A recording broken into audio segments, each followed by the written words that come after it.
علیکم ورحمۃ اللہ وبرکاتہ۔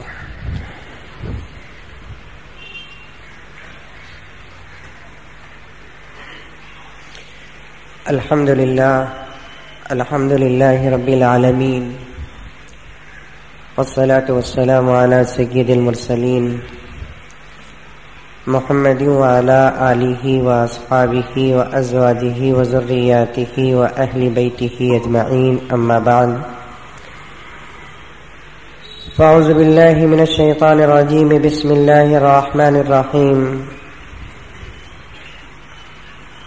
انا فتحنا لك فتحا مبینا لیغفر لك اللہ ما تقدم من ذنبك وما تأخر ويتم نعمته عليك ويهديك صراطا مستقیما وینصرك اللہ نصرا عزیزا۔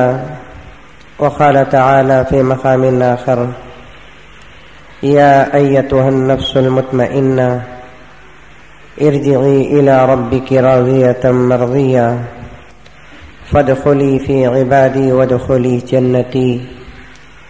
صدق الله مولانا العظيم وصدق رسوله النبي الكريم، ونحن على ذلك لمن الشاهدين والشاكرين، والحمد لله رب العالمين۔ معزز سامعین کرام، بزرگان دین، نوجوانان ملت، عزیز پیارے بچوں، ایک مرتبہ درود شریف پڑھ لیں۔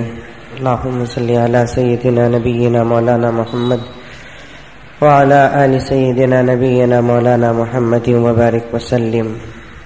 اللہ تبارک و تعالی کا بہت بڑا کرم ہوا، احسان ہوا، اسی کا فضل ہے کہ رمضان المبارک کا مہینہ بھی بڑے اطمینان کے ساتھ گزرا، اور عید بھی الحمدللہ بڑے اطمینان کے ساتھ گزارنے کی اللہ تبارک و تعالی نے ہمیں توفیق دی۔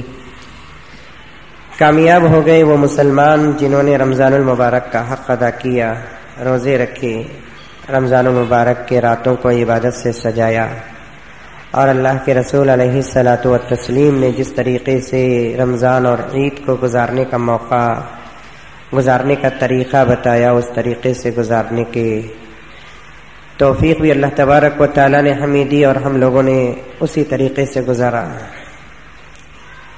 آج پتہ نہیں چلے گا، مرنے کے بعد پتہ چلے گا کہ ہم نے اپنے رمضان کو کیسے پایا ہے۔ بہت سارے لوگ وہ نکلے جنہوں نے رمضان کا حق ادا کر کر رمضان کی نعمتوں سے آراستہ ہوئے۔ بہت سارے لوگ رمضان کے مہینے میں بھی رمضان کی بے قدری کی ہے، اور عید کی بھی بے قدری کی ہے۔ اب اس وقت دونوں بظاہر ایک نظر آ رہے ہیں، لیکن مرنے کے بعد پتہ چلے گا کہ جس نے جیسا رمضان گزارا اس کا ویسا ہی پھل ملے گا۔ اللہ تبارک و تعالی ہمارے ٹوٹے پوٹے روزوں کو بھی قبول فرمائے، اور اللہ تبارک و تعالی ہمارے عید کی خوشیوں کو بھی قبول فرمائے۔ عزیزان گرامی، میں نے قرآن پاک کی چند آیتوں کو تلاوت کیا، اس میں سے ایک آیت سورہ فجر کی ہے، آخر کی آیتیں ہیں یہ۔ اللہ تبارک و تعالی فرماتے ہیں: یا ایتها النفس المطمئنہ ارجعی الی ربک راضیۃ مرضیہ فادخلی فی عبادی وادخلی جنتی۔ بڑی بہترین آیتیں ہیں یہ۔ ویسے تو قرآن مجید کی ہر آیت بہت ہی بہتر ہے، بہترین ہے، امت کے لیے سبق اور نصیحت ہے، لیکن کچھ آیتوں کا مزاح ہی کچھ اور ہے۔ ان میں سے یہ آیتیں ہیں سورہ فجر کی آخر کی آیتیں، آیت نمبر 26، 27، 28، 29، 30 ہیں۔ یا ایتها النفس المطمئنہ، اللہ تعالیٰ انسان سے خطاب کرتے ہیں۔ انسان کو خطاب کرنے کے کئی انداز قرآن پاک میں آپ کو ملیں گے۔ کہیں اللہ تعالیٰ انسانوں کو جب خطاب کرنا چاہتے ہیں، مجھے اور آپ کو پکارنا چاہتے ہیں، تو انداز یہ ہے کہ یا ایھا الذین آمنوا، اے ایمان والو۔ آپ اس سے پہلے بھی سنے ہیں کہ اس خطاب کے اندر اللہ تبارک و تعالی نے اپنی محبت کا اظہار کیا ہے۔ اللہ تعالیٰ بڑی محبت کے ساتھ پکارتے ہیں: اے وہ لوگوں جن کے پاس ایمان ہے۔ ایک مالدار کو مالدار کہہ کر پکاریں گے تو بہت خوش ہو جاتا ہے وہ۔ ایک منسٹر کو منسٹر کہہ کر پکاریں گے تو بہت خوش ہو جاتا ہے وہ۔ ایک حسین اور خوبصورت انسان کو ہینڈسم اور اسمارٹ کے لفظ سے یاد کرتے ہیں تو بہت خوش ہو جاتا ہے وہ۔ اور جن کے پاس ایمان ہے.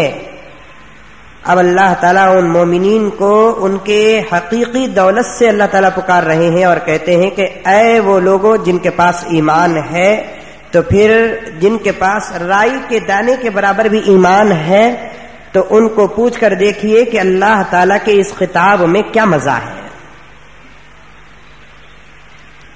اور اللہ کرے کہ اس خطاب میں میں بھی شامل ہو جاؤں اور آپ بھی شامل ہو جائیں، کیونکہ حقیقی دولت کسے کہتے ہیں؟ ایمان کو. دنیا کی تمام دولتیں فنا ہو جائیں گی، کوئی دولت باقی نہیں رہے گی، حسن باقی نہیں رہے گا. حسن بھی ایک قسم کی دولت ہے. یہ ہمارے جسم، یہ ہمارا رنگ، یہ ہمارا روپ، یہ ہماری طاقت کچھ بھی باقی نہیں رہیں گی. یقین نہیں آتا تو کسی قبر کو جا کر کھود کر دیکھیں گے، آپ کے اچھے اچھے حسین چہروں کے اندر آج گوشت کا ایک ٹکڑا بھی موجود نہیں ہے. جن کے جسموں پر مچھر بیٹھنا گوارا نہیں تھا، آج بنداس ان کے جسموں پر کیڑے مکوڑے پھر رہے ہیں اور بڑی اطمینان کے ساتھ ان کے گوشت کو، ہڈی کو کھا رہے ہیں. یہاں تک کہ بے جان چیز جسے مٹی کہتی ہیں وہ بھی کھا رہی ہیں. ان کے حسن کا نام نشان باقی نہیں ہے. طاقت بھی ایک قسم کی دولت ہے. اچھے اچھے موٹے موٹے انسان آج ان کے قبروں کے اندر ان کا موٹاپا نہیں ہے، مٹی کھا چکی ہے ان کے قبروں کو، ان کی طاقتیں زائل ہو چکی ہیں. اللہ نہ کرے کہ اگر وہ لوگ کافر، گنہگار، بدبخت ہیں تو اب تو ان کی کچھ بھی نہیں چل رہی ہے اللہ تعالیٰ کی طاقت کے سامنے. بے یارو مددگار پڑے ہوئے ہیں. کبھی کبھار استاد اپنے شاگرد کو مارتا ہے تو استاد کے مار سے بچنے کی کوشش شاگرد کر لیتا ہے. ماں باپ اپنے بچوں کو مارتے ہیں تو ماں باپ کے مار سے بچنے کی کوشش اولاد کر لیتے ہیں. کوئی غنڈہ رودار موالی اگر کوئی حملہ کرتا ہے تو اس سے بچنے کے راستے مظلوم اختیار کر لیتا ہے. کبھی تلوار پکڑ لیتا ہے، کبھی لاٹھی پکڑ لیتا ہے، کبھی بچ کے بھاگ جاتا ہے، کبھی کچھ اور کبھی کچھ کر لیتا ہے. لیکن قبروں میں جانے کے بعد اللہ تعالیٰ ہاتھ اور پیر کو ایسے بن کے رکھ دیں گے، فرشتے کوڑے آسمان تک اٹھائیں گے اور وہاں سے کوڑا مردے پر پڑے گا. یہ بچنے کی کوئی کوشش کرتا بھی نہیں اور کر بھی نہیں سکتا، اور بچ کر بھاگنے کا کوئی راستہ بھی نہیں ہے. بے یارو مددگار پڑے ہوئے ہیں. حدیث میں آتا ہے کہ اگر کوئی آدمی ایک وقت کی نماز کو قضا کرتا ہے، قضا نماز چھوڑنا نہیں ہے. قضا کسے کہتے ہیں؟ وقت کے پار ہونے کے بعد اس وقت کی نماز کو پڑھنا. فجر کا وقت کیا ہے؟ صبح صادق سے لے کر سورج کے طلوع ہونے تک. اس کے درمیان میں اگر فجر پڑھ لیں گے تو وہ ادا ہے. اگر وہ وقت چھوڑ کر آپ دوسرے وقت میں اس دن کی فجر کو پڑھ رہے ہیں تو اس نماز کو قضا کہیں گے، جبکہ ادا تو ہو رہی ہے، نماز تو ادا ہو رہی ہے، لیکن قضا کا گناہ اللہ کے رسول صلی اللہ علیہ وسلم نے فرمایا کہ 80 سال جہنم میں جلنا پڑے گا. ایک وقت کی نماز کو قضا کرنے کی سزا 80 سال جہنم میں جلنا پڑے گا.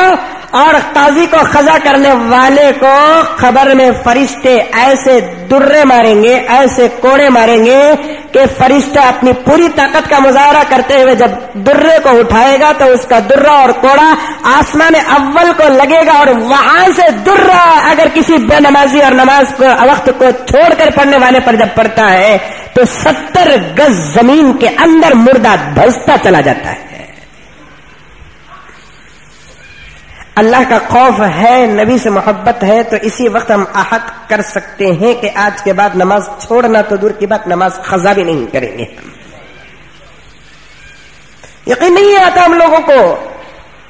ایک حقیقت ہے جو ہمارے آنکھوں کے سامنے سے چھپی ہوئی ہے.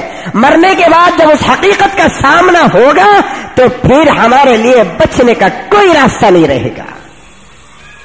ہے حقیقت ہے. پھر یہ کائنات کو اللہ تعالیٰ بیکار پیدا کر دیا. اتنی بڑی دنیا کو بیکار پیدا کر دیا. ہے حقیقت میرے دوستو، یقین پیدا کرو. اگر یقین آ جائے گا تو خدا کا خوف پیدا ہو جائے گا. خدا کا خوف اگر پیدا ہو گیا تو سمجھو کہ کوئی عمل ہمارے لیے مشکل نہیں ہے. کوئی عمل ہمارے لیے مشکل نہیں ہے. پہلے یقین پیدا کرنا، اس کے بعد خدا کا خوف، خدا کے خوف کے بعد عمل کی توفیق.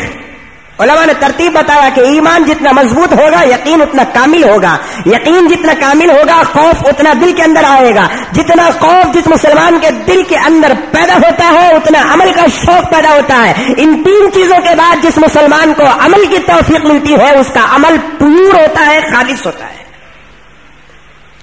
ایمان کمزور تو یقین کمزور، یقین کمزور تو خوف کمزور، خوف کمزور تو عمل کمزور. اگر عمل کمزور ہو گیا تو میرے دوستو اس عمل کو اللہ تعالیٰ قبول نہیں کرتے. ایمان مضبوط ہو جائے گا تو پھر نماز پہ یقین آئے گا. نماز پہ جب یقین آئے گا تو اس کی نماز میں خوف پیدا ہوگا. جب نماز کے اندر خوف پیدا ہوگا تو اس کے عمل کے اندر اخلاص پیدا ہو جائے گا. ایک ایک عمل کو اس انداز سے ادا کرنے کی کوشش کرے گا جس انداز سے اللہ کے رسول علیہ الصلوۃ والتسلیم نے کرنے کا حکم دیا. پھر ایسی نمازیں ہماری زندگی کے اندر انقلاب پیدا کر سکتی. میرے عرض یہ کرنا چاہتا تھا میں آپ کے سامنے کہ ایسے ایسے روزدار رستم سورما آج خبروں کے اندر بے بس پڑے ہیں، ان کی طاقتیں کام نہیں آ رہی ہیں، بیکار ہو گئی ان کی طاقتیں. حسن بھی ایک دولت، طاقت بھی ایک دولت، حکومت بھی ایک دولت. جس کے پاس چھوٹی سی چھوٹی حکومت ایک گلی کا کونسلر بھی بن جائے سمجھو کہ وہ بھی ایک دولت. اللہ تعالیٰ نے حکومت کو اپنی نعمتوں میں سے شمار کیا ہے. جس کو حکومت دیا اللہ تبارک و تعالیٰ اس نبی کو اپنا احسان جتایا ہے. اللہ تبارک و تعالیٰ نے فرمایا یا داؤد انا جعلناک خلیفہ، اے داؤد ہم نے تم کو بادشاہ بنایا ہے. احسان جتایا اللہ تبارک و تعالیٰ نے. یہ بھی اللہ تعالیٰ کی نعمتوں میں سے ہے، یہ بھی ایک دولت ہے. لیکن خبروں میں اب ان کی دولتیں نہیں چل رہی ہیں. وہ خود اپنے خبر کے معاملات کو حل کرنے کی طاقت نہیں رکھ رہے ہیں، بے یار و مددگار پڑے ہوئے. کیسے کیسے بادشاہ کو اس زمین نے نگل لی، کیسے کیسے بادشاہوں کو اس زمین کے اندر دفنا دیا گیا. جن کی ایک آواز ہزاروں شیر کی آوازوں پر بھاری پڑتی تھی، ایسے بادشاہ آج خبر کے اندھیری کوٹھیوں میں سوئے پڑے ہیں. اب ان کی حکومت ان کے ساتھ نہیں ہے.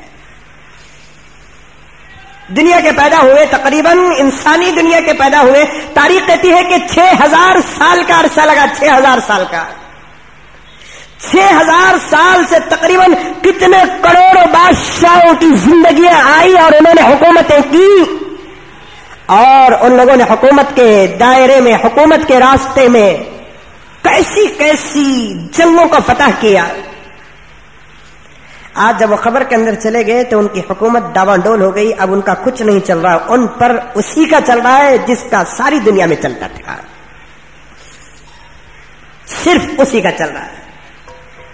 حسن کی دولت بھی بیکار، طاقت کی دولت بھی بیکار، حکومت کی دولت بھی بیکار. مال کا تو اعتبار نہیں ہے کہ جس کے پاس مال ہے وہ بھی ایک دولت ہے. آج وہ خبروں میں پڑے ہوئے ہیں، ان کی دولت کو لے کر ان کی اولاد عیش کر رہی ہے، لیکن باپ خبر کے اندر چیخ و پکار کے عالم میں پڑا ہے. ایک ہی دولت وہاں کام آ دیتی ہے، وہ ہے ایمان کی دولت. جس کا ایمان جتنا مضبوط ہے وہ خبر کے اندر اتنا ہی سکون کے اندر. اب جس کے پاس ایمان ہے اللہ تعالیٰ ایسے مومنین سے خطاب کرتے ہیں یا ایھا الذین آمنوا، اے ایمان رکھنے والوں میں تم سے بات کر رہا ہوں. ایک شوہر اپنی بیوی کو محبت سے پکارتا ہے، بیوی کا نام ہے اس کا، پیدائشی کوئی نام ہے، اس کے باوجود کوئی شوہر خوش ہو کر اپنی بیوی سے کہتا ہے بیگم. تو بیگم کو پوچھ کر دیکھیے کہ جب اس کو اس کے رشتے سے پکارا جاتا ہے تو بیگم کو کتنی محبت پیدا ہوتی ہے، مزہ آتا ہے بیگم کو. بیٹے کا ایک پیدائشی نام ہے لیکن باپ اس کے نام کو چھوڑ کر اسے بیٹا کہہ کر پکارتا ہے جو کہ رشتہ ہے، تو بیٹے کو بڑا مزہ آتا ہے.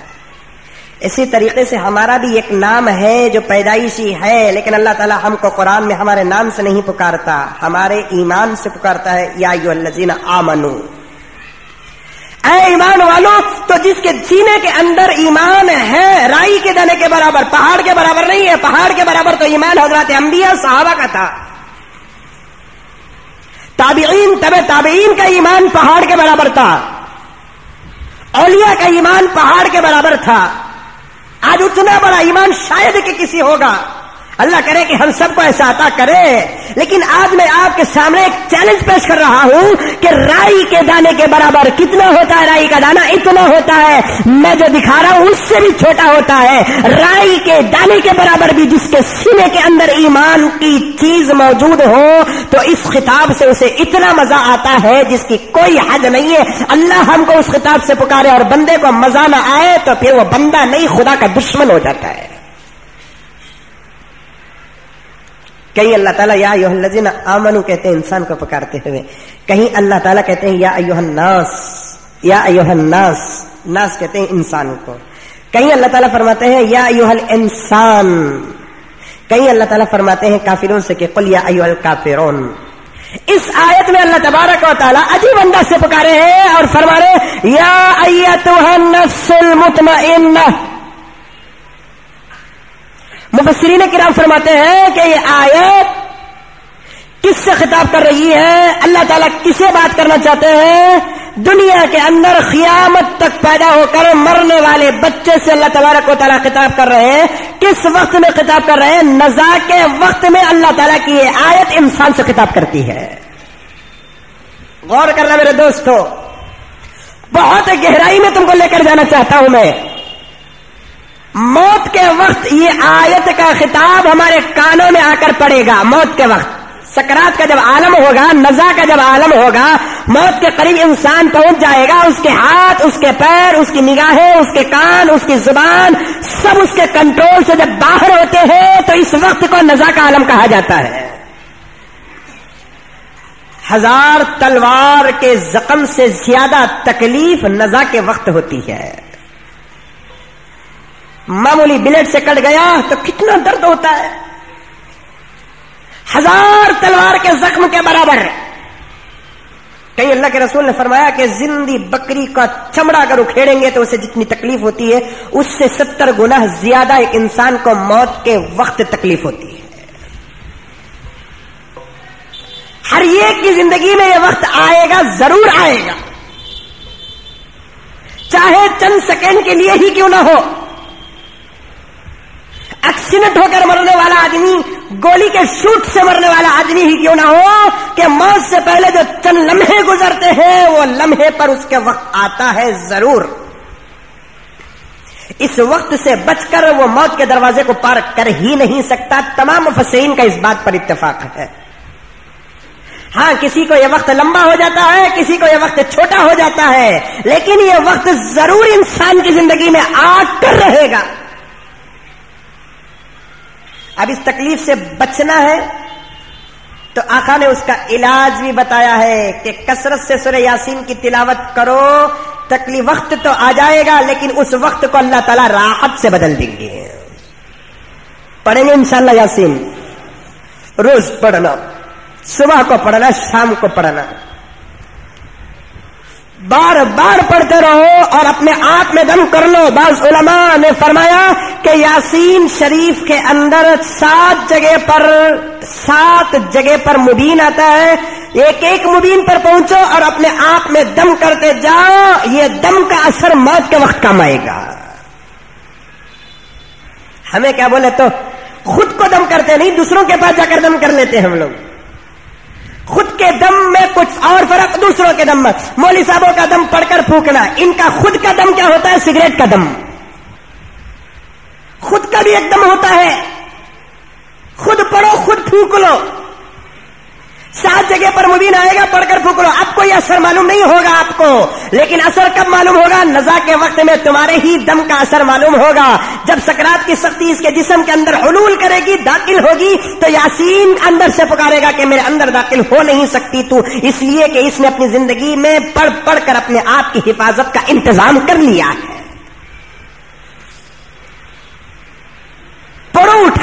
کرو، اللہ کے کلام کو اٹھاؤ. اللہ تعالیٰ نے دنیا اور آخرت کے تمام مصیبتوں کا علاج اس کلام پاک کے اندر رکھا ہے. موت کی جو سختی کا وقت آتا ہے نزا کا، تو اللہ تبارک و تعالی ہر انسان سے اس آیت کے ساتھ خطاب کرتے ہیں. بعض ایسے اللہ والے انسان ہیں جن کو ڈائریکٹ اللہ تبارک و تعالی خطاب کرتے ہیں، بعض انسان ایسے ہیں جن کو فرشتوں کے ذریعے سے خطاب کرتے ہیں. اتنا عمل بناؤ، ایسا عمل کرو کہ اللہ تعالیٰ ڈائریکٹ ہم سے خطاب کرے. کم سے کم اتنا عمل تو بنا کر رکھو کہ ملائکہ ہم سے عمل کرے، خطاب کرے.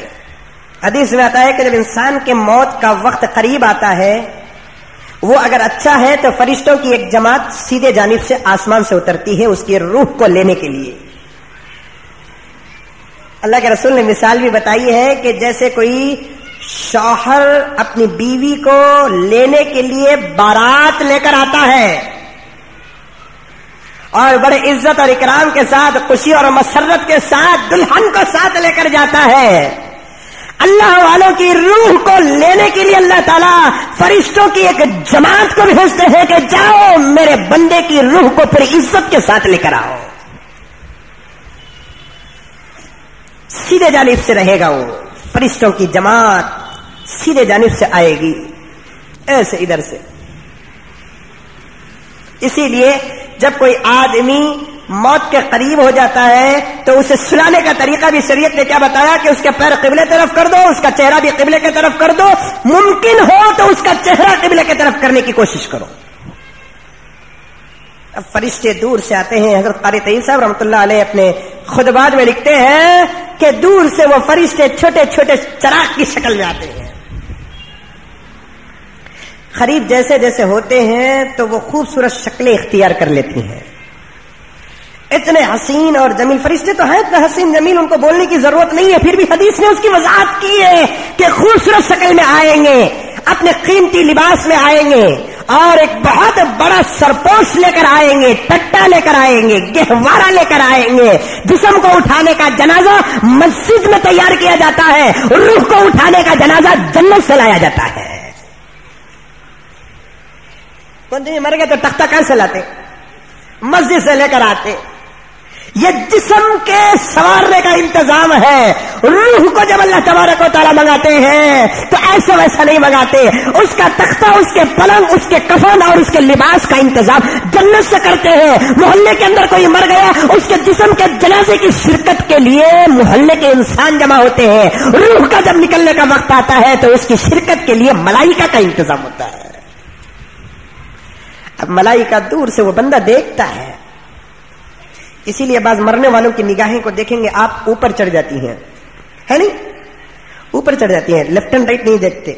دیکھو ہی کیا کرتے بھی بابا مرلے کو ساتھ کمرے کے اندر، انہیں بمڑا مرلے کو باہر بھگ جاتا، بازو بیٹھتا، ڈر نہیں خوف نہیں، بازو بیٹھنے کے بعد اللہ کے رسول نے فرمایا ڈرو نہیں، بابا انتقال ہو رہے ہیں، اماں انتقال ہو رہی ہے، بچہ مر رہا ہے، تو ایسی صورت میں درد کا بھی اظہار کرو، غم کا بھی اظہار کرو، لیکن تمہارے غم سے زیادہ اس کی اچھی موت کی فکر کرو. تم بمڑی نہ مارو، چیخے نہ مارو، سینہ نہ مارو، واویلا نہ کرو، تمہارا غم ختم ہو جائے گا. اگر وہ بے موت بے کلمے کے مر جائے گا تو قیامت تک وہ تباہ ہو جائے گا. تمہارے غم کے ساتھ کوشش کرو کہ تمہارے قریب رہنے کے صدقے میں اسے ایمان نصیب ہو جائے. اس کے بعد وہ بیٹھ کر کیا پڑھنا؟ اشہد ان لا الہ الا اللہ واشہد ان محمدا عبدہ ورسولہ، لا الہ الا اللہ محمد رسول اللہ. کم سے کم کسی ایک آدمی کی تو یہ فکر ہونی چاہیے کہ میں اس کے سرانے میں بیٹھ کر، اس کے بازو بیٹھ کر آخری اوقات میں سانسوں کے رکنے اور دبنے کے وقتوں میں میں اس کے سامنے کیا کروں؟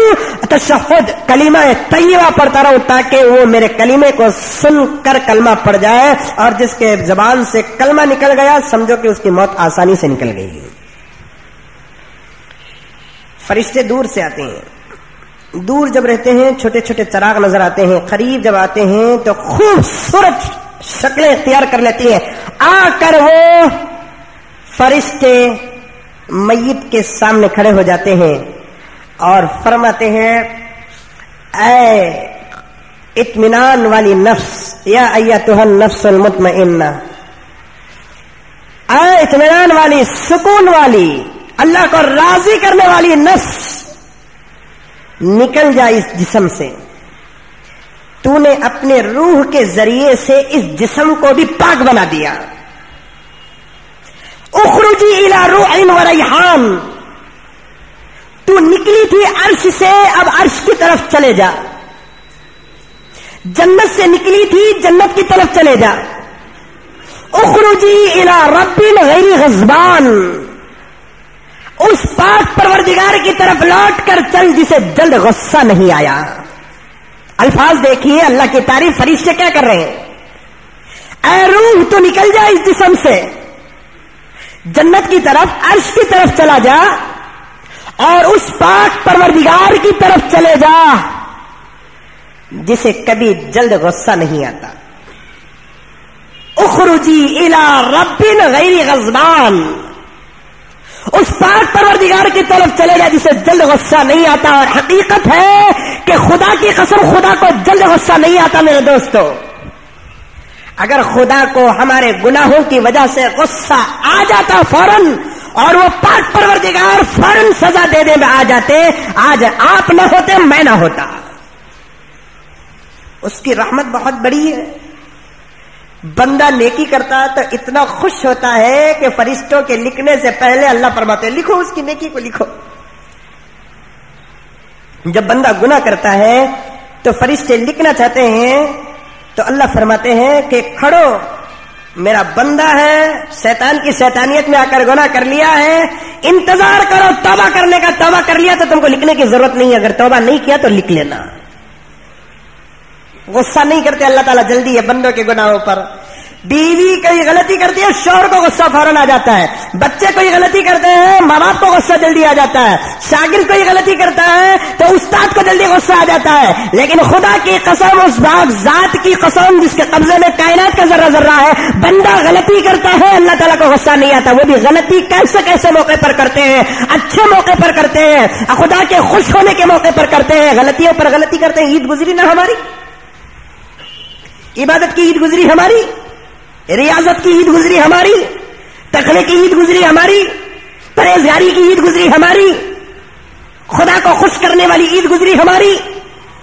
افسوس کہ ہم نے عید ہی کے دن خدا کو ناراض کیا، عید ہی کے دن خدا کو تکلیف پہنچائی، رسول اللہ کو تکلیف پہنچائی۔ حقیقت میں یہ ہے میرے دوستو کہ ہم نے عید کو آج تک سمجھائی نہیں ہے۔ جیسے ہر چیز میں ہم نے غیروں کی نقل کی، عید برات میں بھی ہم نے غیروں کی نقل کی ہے۔ مسلمانوں کان کھول کے سن لو، غیروں کی عید میں اور مسلمانوں کی عید میں زمین آسمان کا فرق ہے۔ غیر اگر عید مناتا ہے تو وہ عیش کرتا ہے، شراب پیتا ہے، زنا کرتا ہے، حرام کرتا ہے، جوا کھیلتا ہے، سنیما جاتا ہے۔ اس کی عید کا مقصد، اس کی عید کا مقصد کیا ہے؟ مطلب کیا ہے کہ عیش کرنا۔ لیکن مسلمان کی عید کا مطلب کیا ہے کہ خدا کو خوش کرنا، خدا کو خوش کر دے عید کے دن، بندے کے اس عمل سے خدا خوش ہو جائے۔ اور ہم لوگ عید کے دن ہی جتنے گناہ کرتے ہیں کسی اور موقع پر اتنا گناہ نہیں کرتے۔ اور جو آدمی گناہ کرتا ہے، حضرت علی نے فرمایا کہ عید کے دن نہ اسے کھانے کی اجازت ہے نہ نئے کپڑے پہننے کی اجازت ہے۔ حضرت علی کو دیکھا گیا کہ عید کے دن سکی روٹی کھا رہے ہیں، سوکھی روٹی کھا رہے ہیں عید کے دن۔ کسی نے حضرت علی سے پوچھا کہ علی آج عید کا دن ہے، کچھ اچھا کھا لے تھے؟ کیا جواب دیا حضرت علی نے کہ عید تو اس کی ہوتی ہے جس دن کسی مسلمان کا گناہ نہ ہو۔ ہم گناہ والے دن کو عید کا دن سمجھتے ہیں۔ حضرت ابوبکر شبلی رحمۃ اللہ علیہ سے کسی نے کہا کہ عید کے دن آپ بہت پریشان ہیں۔ یہ پریشانی کا دن نہیں ہے، یہ دن تو خوشی اور مسرت کا دن ہے۔ حضرت ابوبکر شبلی رحمۃ اللہ علیہ نے فرمایا کہ میں پریشان اس لیے ہوں کہ عید کی خوشی میں مسلمان تو اللہ کے حکم کی خلاف ورزی میں لگ گئے ہیں۔ حضرت وہب رضی اللہ تعالی عنہ عید کے دن رو رہے ہیں۔ کسی نے پوچھا کہ آج عید کا دن ہے اور آپ رو رہے ہیں؟ حضرت وہب ابن منبہ نے کہا کہ کہ رو نہیں تو اور کیا کروں. عید کی خوشی تو اس مسلمان کو ہوگی جس کے روزے کے قبول ہونے کا پتہ چل گیا ہو. ہم کو معلوم ہوا کہ ہمارے روزے قبول ہوئے, ہم کو معلوم ہوا کہ کیا ہماری تراویح قبول ہوئی. اس کا مطلب یہ بھی نہیں کہ عید کے دن روتے رہو, پلاتے رہو, ماتم کرتے رہو. نہیں, عید کی خوشی کرنے کی تو اجازت ہے, لیکن خوشی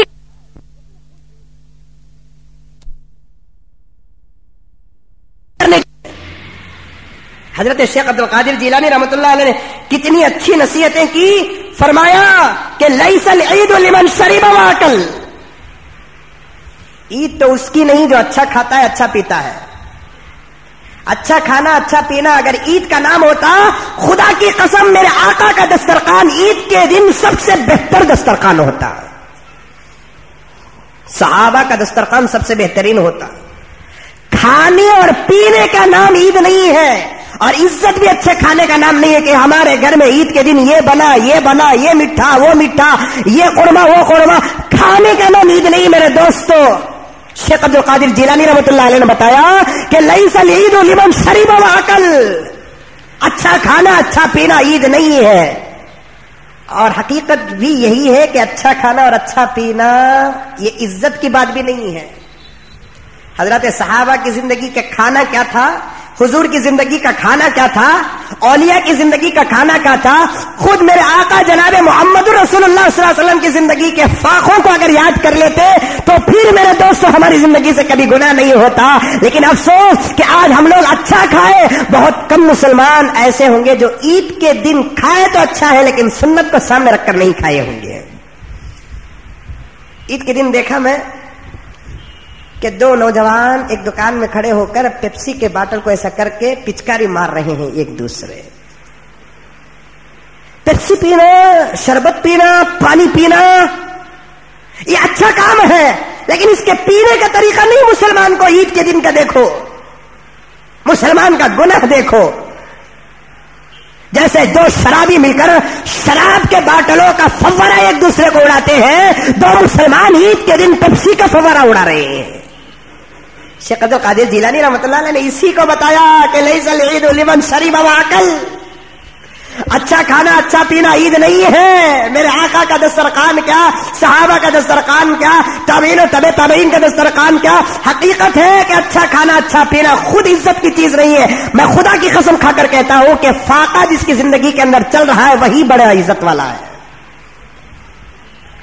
حضرت حضور اکرم صلی اللہ علیہ وسلم فرماتے ہیں, حدیث میں آتا ہے, ایک مرتبہ حضرت فاطمہ الزہرا رضی اللہ تعالی عنہ دوڑتی ہوئی اپنے دامن میں کچھ چھپا کر پیغمبر کے گھر داخل ہوتی ہے. اللہ کے رسول نے پوچھا کہ بیٹی بہت جلد آ رہی ہے.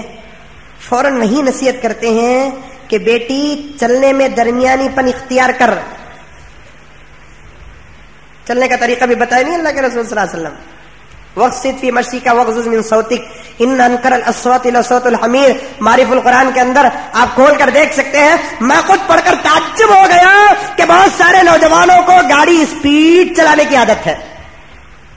ابھی میں ابا کو لے کر آ رہا ہوں, ٹریفک جام میں سامنے جام ہے, پیچھے ایک مسلمان آٹو ڈرائیور بہت زور سے ہارن مار رہا ہے. سامنے جگہ نہیں تو کہ اسے کہاں سے جگہ دیں گے ہمیں, اتنی جلدی جانا کا ہے. اگر نماز کو جانا ہے تو آدھا گھنٹہ پہلے نکلتے. لیکن مسلمان کی جلدی دیکھو کتنی ہے. آقا نے فرمایا کہ نماز کو بھی اگر جانا ہے تو پھر اطمینان کے ساتھ جاؤ, کسی کو دھکا دے کر نہ جاؤ, خدا کی عبادت کے لیے جا رہے ہیں. ہر عمل میں مسلمان کوتا چلنے کا طریقہ نہیں. سنو گے تو تعجب ہو جاؤ گے. آج ہی میں نے حدیث کو پڑھا کہ وقصد فی مشیک وغضض من صوتک, سورہ لقمان کی آیت ہے, 21ویں پارے کی آیت ہے. اس آیت کے تحت حضرت مولانا مفتی شفیع صاحب رحمۃ اللہ علیہ نے حدیث نقل کی ہے کہ اسپیڈ چلانا سواریوں کو تیز کرنے کی نحوست سے اللہ تعالیٰ انسانوں کے چہرے کے نور کو ختم کر دیتے ہیں. آہستہ چلو, اس ایک دم سلو بھی نہیں, ایک دم اسپیڈ بھی نہیں, درمیانی پن. ہر طریقہ اسلام نے سکھایا ہے لیکن فالو نہیں کرتا مسلمان. فالو نہیں کرتا. عید کے دن ہمارا حال کیا رہا کھانے میں پینے میں. حضرت فاطمہ الزہرا رضی اللہ تعالیٰ عنہ دوڑتی ہوئی آئی, کچھ بغل میں چھپا کر. اللہ کے رسول نے حضرت فاطمہ کے دم کو دیکھا, ہانپ رہی ہے. اللہ کے رسول نے حضرت بی بی فاطمہ کو فرمایا کہ فاطمہ چلنے میں درمیانی پر اختیار کر. اچھا ابا, مارے خوشی کے جلد آ رہی ہے. بول بیٹی کیا بات ہے؟ ابا جان 30 دن کے بعد علی کہیں سے کچھ آٹا لے کر آئے, میں نے ایک روٹی پکائی. کتنے دن کے بعد؟ 30 دن کے بعد علی کہیں سے آٹا لے کر آئے, میں نے ایک روٹی پکائی. اس میں سے ایک حصہ علی کا نکالا, ایک حصہ حسن کا نکالا, ایک حصہ حسین کا نکالا, ایک حصہ میرا نکلا. میں اپنے منہ میں اس روٹی کے ٹکڑے کو ڈالتی ہوں. ابا جان آپ یاد آ گئے, آپ کو لے کر یہ ٹکڑا لے کر آئے, تھوڑا آپ کھا لیجئے, تھوڑا میں کھا لیتی ہوں. وہ بھی ہمارے گھروں کی طرح روٹیاں نہیں, تیل ڈالو پتلے رہو, رات کچھ آٹا کلا کو رکھو, نرم نہیں, داتا فٹ ہو کو بھی روٹی نرم کھاتے ہم لوگ. اللہ کے رسول صلی اللہ علیہ وسلم کو حضرت فاطمہ تازی روٹی کی ٹکڑے لے کر آ رہی ہے, وہ بھی وہ ٹکڑا. کتنا ٹکڑا رہا ہوگا اللہ ہی بہتر جانتا ہے. ہمارے روٹیاں برشٹاں, شادیاں میں جا کر دیکھیں گے آپ, ایسا اڑا تھا انہیں. کیا بھی روٹی بنا رہی کی نہیں, برسیڈا بنا رہی. پھول کے سکارتی کہتے روٹی. اس کی عبادت کانٹے کے برابر ہے, اس کا ایمان کانٹے کے برابر ہے, لیکن یہ روٹی کھاتا پھول کی طرح. حضرت صحابہ فرماتے ہیں ایسا اتفاق بھی آیا ہماری زندگیوں کے اندر کہ کسی سخت چیز کو چباتے ہوئے ہمارے دانتوں سے خون نکل گیا. آقا خود فرماتے ہیں کہ چیز کو لیتے اور پیستے اور اسی سے روٹی پکا دیتے. چھنا ہوا آٹے سے کبھی آقا نے روٹی نہیں کھایا. آج اتنا ایمان ہمارا مضبوط نہیں ہے. اب بی بی فاطمہ کہتی ہے کہ ابا حضور 30 دن کے بعد روٹی کا ٹکڑا آیا میرے ہاتھ میں, کھانے لگی تو آپ یاد آ گئے, آپ کو میں روٹی کا ٹکڑا لے کر آئی ہوں. اللہ ہی بہتر جانتا ہے کہ اس روٹی کا کیا ٹکڑا فاطمہ رضی اللہ تعالی عنہا کے حصے میں آیا, اور اس حصے میں حضرت فاطمہ نے ابا کے لیے کتنا روٹی کا ٹکڑا دیا ہوگا نہیں معلوم. صرف روٹی, سالہ نہیں, خورما نہیں, کفتے نہیں, پایا نہیں, سرا نہیں, کچھ بھی نہیں, صرف روٹی کا ٹکڑا لے کر آتی ہے. اور اللہ کے رسول صلی اللہ علیہ وسلم اپنی بیٹی کے سر پہ ہاتھ رکھ کر دعا دیتے ہیں, اور اس روٹی کے ٹکڑے کو توڑ کر منہ میں رکھتے ہوئے آقا کے آنکھوں سے آنسو گرتے ہیں. بی بی فاطمہ نے پوچھا کہ ابا حضور کیوں رو رہے ہیں؟ تو اللہ کے رسول نے فرمایا فاطمہ 30 دن سے تو بھوکی ہے, اللہ کی قسم کھا کر کہتا ہوں کہ میرے گھر کے اندر چولہا سلک کر 3 مہینے ہو گئے ہیں. کھانا عزت کی چیز ہوتی تو پھر میرے پیغمبر کی زندگی ایسا نہیں, کیا بریانی کھائیں گے ہم, جنت کی بریانی آسمان سے اتر جاتی. عزت کھانے میں نہیں ہے, اور کھانے کے دن کو عید بھی نہیں کہتے. لیس العید لمن شرب واکل. شیخ عبد القادر جیلانی رحمۃ اللہ علیہ نے بتایا لیس العید لمن شرب واکل, کھانے اور پینے کا نام عید نہیں ہے. عید کسے کہتے ہیں؟ حضرت شیخ عبد القادر جیلانی نے فرمایا کہ انما العید لمن اخلص اللہ العمل. عید تو اس مسلمان کی ہے جس نے اپنے عمل کو پیور بنا دیا, محبت کے ساتھ عمل کیا, خوشی کے ساتھ عمل کیا. پیر پڑنا اگر جائز ہوتا, پیر پڑنا دوسرے علماء کو نہیں, مزمل اگر تمہارے پیروں کو پکڑنا جائز ہوتا تو میں تمہارے پیر بھی پکڑ لیتا. میں نے کہا کہ میرے دوستو عید کے دن نماز نہ چھوڑو, ورنہ تمہاری عید پر غیر مسلم پھوٹیں گے, ہنسیں گے, فرشتے ہنسیں گے.